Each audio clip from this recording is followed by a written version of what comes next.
When the first colonists came to the New World, they were mostly looking for freedom. Freedom of religion, freedom to own land, freedom from the old country's kings. They found a little freedom, but they could never find total freedom from the King of England. The control that the king held and abused made the colonists angry and resentful. Most people don't realize that they were under England's rule for more than 160 years. For the colonists, 160 years was more than enough time to realize it was time to rebel against England.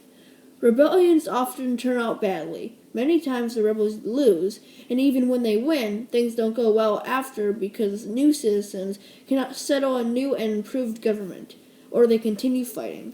The American colonists, however, ended up having the most successful rebellion in history, called the American Revolution. They won the war, and in only another 160 years, they built the United States into the most powerful country in the world. These are the top 5 events of the American Revolution that helped it be so successful. The Sons of Liberty were a group of shopkeepers and artisans created in 1765. They went by a name known as the Loyal Nine at the moment and were preparing to go against the Stamp Act. Later on, when the group grew, that's when they became to be known as the Sons of Liberty. The main objective of the Sons of Liberty was to force stamp distributors to resign. They also protected the rights of the colonists and to fight taxation by the British government. They played a major role in most colonies in battling the Stamp Act in 1765. Although the group officially disbanded after the Stamp Act was repealed, the name was applied to the other local patriot groups during the years preceding the American Revolution. Thomas Hudson was born on September 9, 1711 in Massachusetts and died in June of 1780 in Brompton, and that he was a businessman and a lawyer's petition and province of despised intolerant optionary to parliamentary to tax laws. That is why he hated the British tax law, being a signature contrary to the tensions that led to outbreak that led to American Revolution.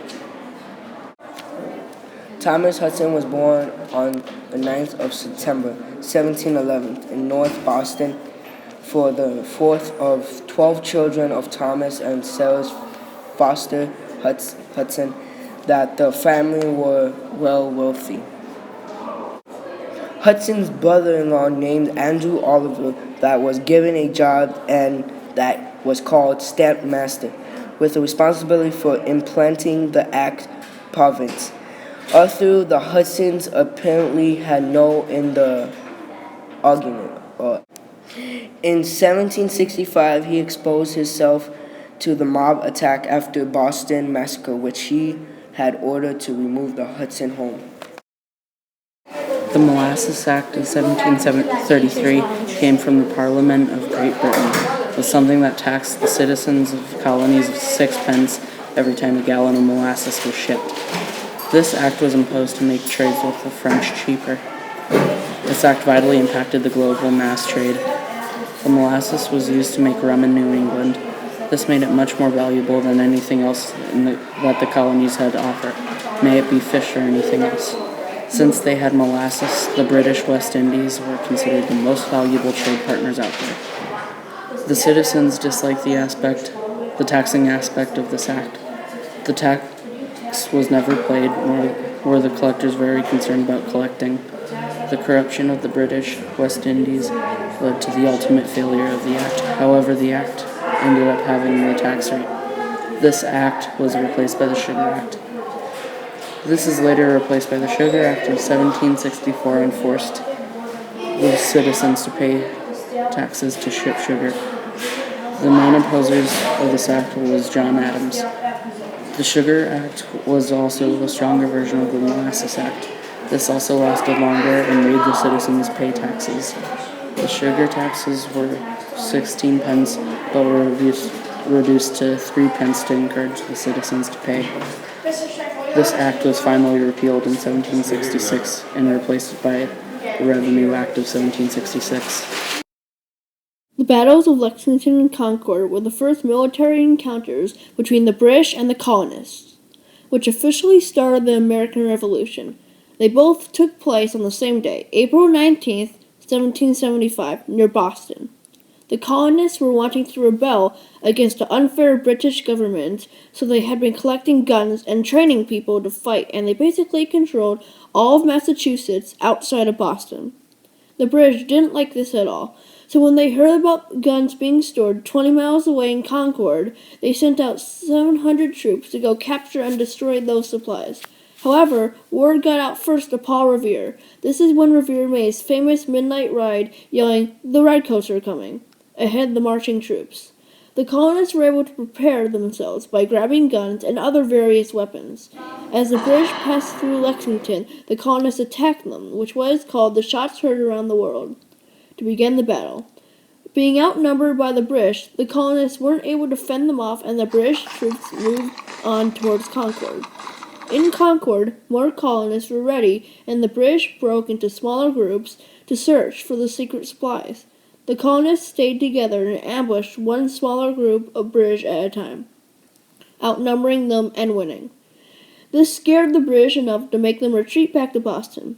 As the British made their way back, neighboring colonists attacked them until the British finally made it back to Boston, and the colonists continued to block their way out of Boston again and creating the Siege of Boston. The Battle of Yorktown was the last but most important battle of the American Revolution. The battle was fought September 28th to October 19th, 1781. The armies and its commanders were George Washington with 8,800 Americans and Lieutenant General Jean-Baptiste Donatien de Villemot, Comte de Rochambeau, with 7,800 French were fighting Lieutenant General Lord Charles Cornwallis with 7,500 men.